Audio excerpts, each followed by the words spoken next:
Welcome to this video on implicit differentiation. We start with a little review of the chain rule. When we write something like the derivative with respect to x of x squared, the derivative is easy to obtain because the variable in the function x squared, which is x, and the variable which we are differentiating it with are the same.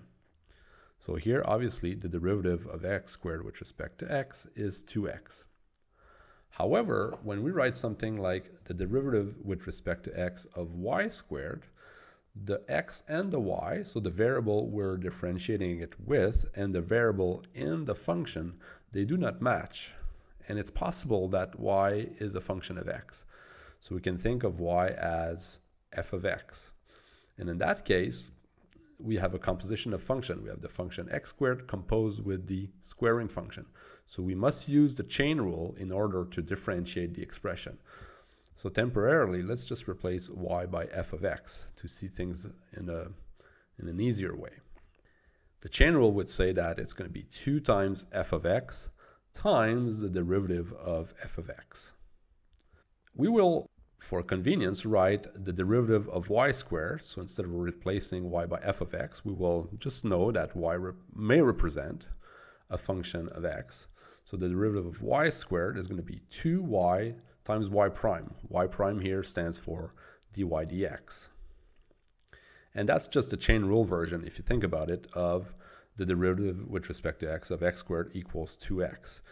In previous videos, we've used u to write the chain rule version, but in that case, if you replace u by y, you get the equation we just had before. Here are some basic examples of the chain rule where we are differentiating a function of x, which we call y. Here, in our first example, we have the derivative of 1 over y cubed with respect to x. So it's a ratio. It's tempting to use the quotient rule, but because we have a constant in the numerator, we can do something better, at least easier. The quotient would work, but it's easier if we write 1 over y cubed as y to the minus 3. And in this case, we can just use the power rule, actually the chain rule version of the power rule. So the derivative is just minus 3 y to the minus 4 times y prime. You can leave your answer like that. If you don't like to work with negative powers, you can write the answer as minus 3 over y to the 4 times y prime. In the second example, we have the derivative of sine of y. Now here, this is just a chain rule version of the derivative of sine of x.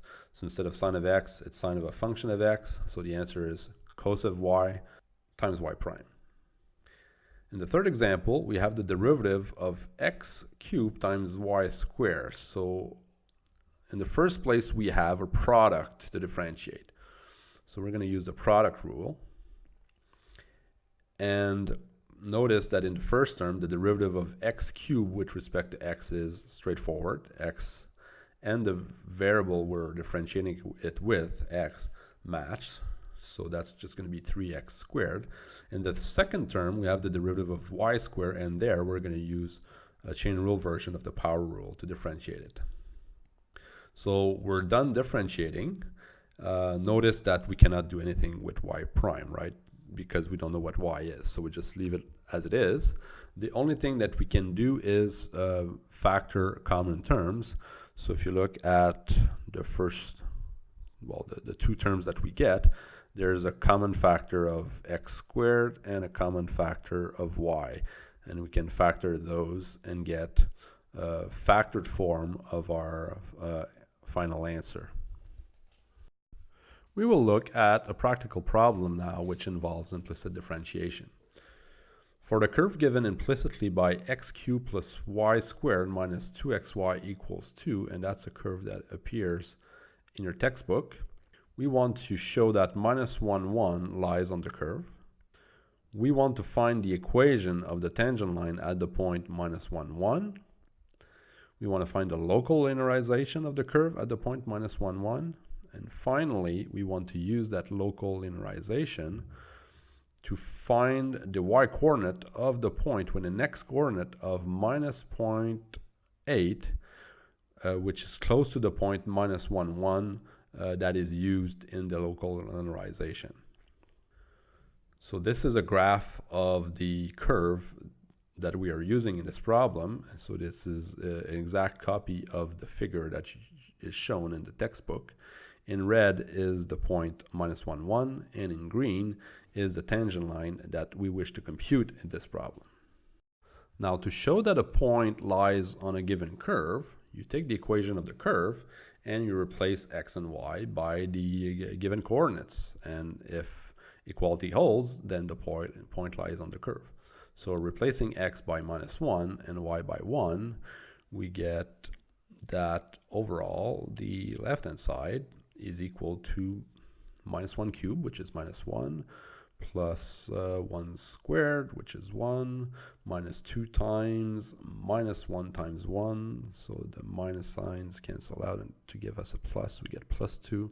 So we get -1 plus 1 plus 2, and that is indeed equal to 2, which shows that this point lies on the curve. Afterwards, we want to find the equation of the tangent line at the point. The first thing to find is the equation for the derivative of the curve at any point, and then we want to find the derivative at that point to get the slope of the tangent line.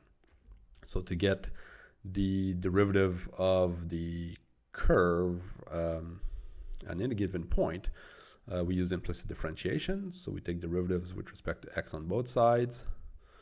We apply derivatives to every single term on the left-hand side. The derivative of 2 is 0 because 2 is a constant function.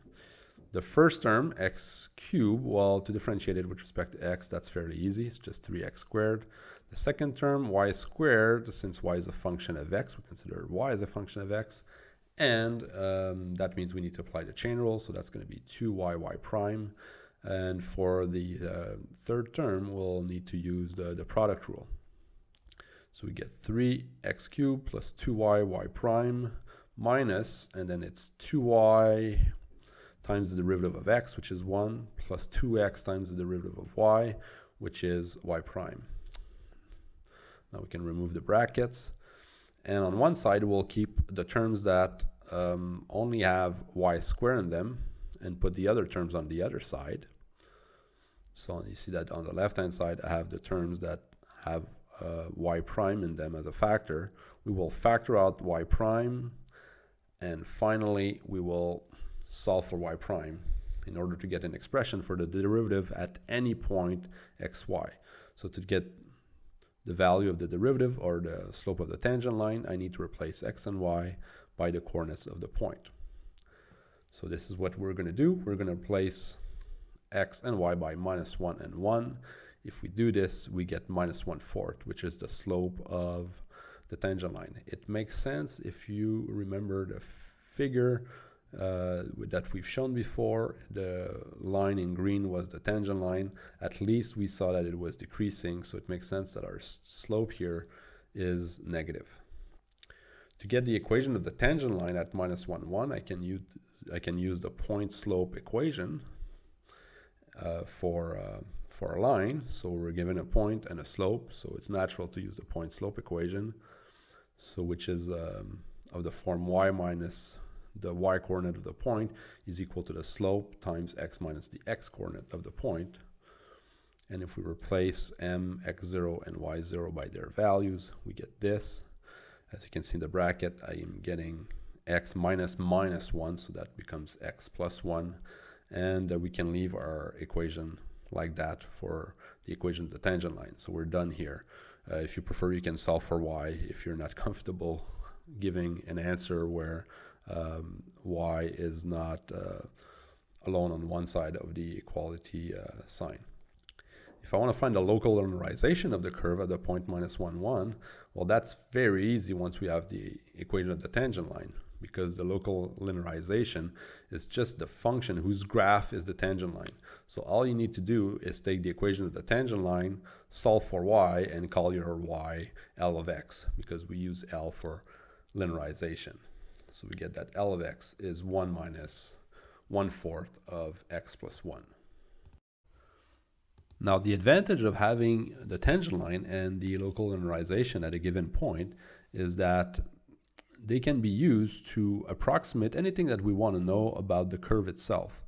So for example, we could use the local linearization to approximate the y-coordinate of a point with an x-coordinate of minus 0.8 when we're close to minus 1, 1. We're saying close to minus 1, 1 because the tangent line and the local linearization is obtained at that point. So we need to be close to that point so that the information that we're retrieving from the tangent line or the local linearization makes sense. Otherwise, the approximation is not good. So for example, any point on the local linearization would be approximate to companion points on the curve. For example, a point with an x-coordinate of minus 0.8 on the local linearization curve would be an approximation to a point with an x-coordinate of minus 0.8 on the exact implicit curve. So by computing L of minus 0.8, which is the y-coordinate of a point with an x-coordinate of minus 0.8 on the local linearization curve, I'm going to get an approximation of the y-coordinate of a point on the implicit curve. So by computing L of minus 0.8, we get here 1 minus 1/4 of x plus 1, x being minus 0.8 here. So overall, we get 0.95. So the point minus 0.8, 0.95, it lies on the local linearization curve, or the tangent line if you prefer, and it is very close to the point with an x-coordinate of minus 0.8 on the exact implicit curve. So if you remember, this is in blue the curve representing the implicit curve. In green, it's our tangent line, or the graph of our local linearization at minus 1, 1.